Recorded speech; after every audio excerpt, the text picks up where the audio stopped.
be diaphragmatic breathing. What I'm going to do is actually place my hands on my lower abdominals. I'm going to take my fingertips to my hip bones, move in an inch, and down about half an inch. And here I'm trying to feel for my lower abdomen. I'm going to take an inhale and let my lower abdomen expand into my fingertips. And then I'm going to exhale through my mouth and try to deepen my abdomen away from my fingertips.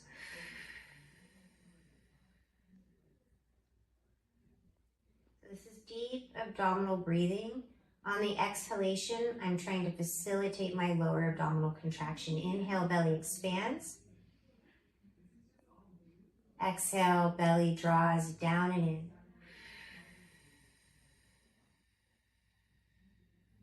I can feel tension developing underneath my fingertips. That's diaphragmatic.